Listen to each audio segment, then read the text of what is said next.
Madam इस तरह के मामले आ रहे हैं, कई लोग ऑनलाइन सर्च करके जो गर्भपात की दवाइयाँ होती हैं वो ले लेते हैं, इससे सेहत पे काफ़ी खराब असर देखने को मिलता है।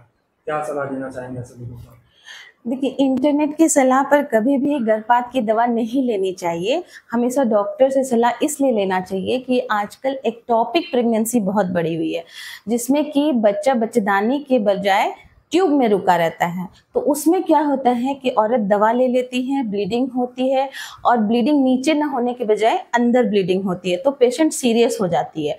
पहला कारण तो ये, उसके लिए हमेशा अल्ट्रासाउंड करके ही हम लोग को दवा खाने चाहिए। दूसरी कि गर्भपात की दवा जो है वो 7 से 9 हफ्ते के ही बच्चे को क्लियर करती है, वो भी प्रॉपर तरीके से डोज लेने पर। बहुत सारे जो केमिस्ट हैं वो भी दवा दे देते हैं, उन्हें भी प्रॉपर तरीका नहीं पता, जिसकी वजह से महिलाएं गलत तरीके से दवा खाती हैं और उसकी वजह से उन्हें ब्लीडिंग होती है। और ब्लीडिंग जो होती है 10 दिन 20 दिन चलते रहती हैं। कुछ कुछ महिलाएं तो 2-2 महीने तक ब्लीडिंग करती रहती, सोचती अब क्लियर हो जाएगा, और ऐसा नहीं होने के बाद कारण उनकी हीमोग्लोबिन जो होती है वो बहुत कम हो जाती है। कुछ महिलाएं बहुत सीरियस होकर आती हैं, इसलिए नहीं लेना चाहिए। तीसरा कि अगर उसका ब्लड ग्रुप नेगेटिव है तो हम लोग नेगेटिव ब्लड ग्रुप को गर्भपात की दवा खाने के बाद भी एंटी-डी का इंजेक्शन लेने के लिए बोलते हैं, जिसके एंटी-डी का इंजेक्शन लेने से क्या होगा कि उसके नेक्स्ट प्रेगनेंसी में दिक्कत नहीं आएगी।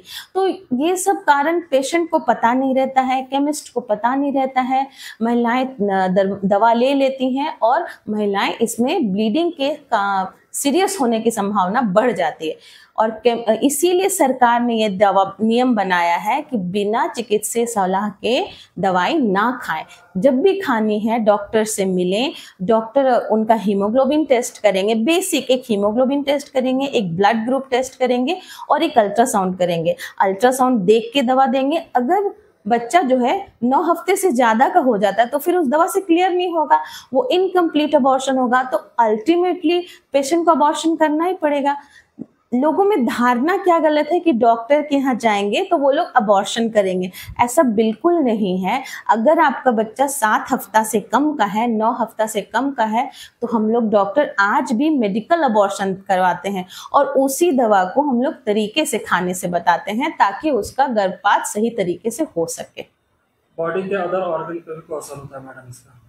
नहीं, बॉडी के दूसरे ऑर्गन पे नहीं असर होता, यूट्रस पे असर होता है कि ब्लीडिंग, एक्सेसिव ब्लीडिंग होगी। ब्लीडिंग एक्सेसिव होगी और मान लीजिए उसका हीमोग्लोबिन 5-6 ग्राम आ गया तो पेशेंट बेहोश हो सकती है, पेशेंट हार्ट फेलियर में जा सकती है। तो इस वजह से उसका दूसरे शरीर पर असर, उसके शरीर पर असर पड़ेगा, लेकिन किसी ऑर्गन पे असर नहीं पड़ेगा। प्रॉपर डॉक्टर के गाइडलाइन में इस तरह की दवा का हाँ, एकदम एकदम। केमिस्ट को भी कभी दवा नहीं देनी चाहिए अपने मन से। केमिस्ट बांट देते हैं दवा को गांव-गांव में। तो ये भी होता है कि जो प्रैक्टिशनर्स हैं वो बस पीरियड चढ़ता है कि महीना नहीं आया और वो दवा दे देते हैं। ये भी नहीं चेक करते हैं कि प्रेगनेंसी है भी कि नहीं, बिना प्रेगनेंसी चेक किए ही दवा दे देते हैं, इसलिए नहीं देना चाहिए।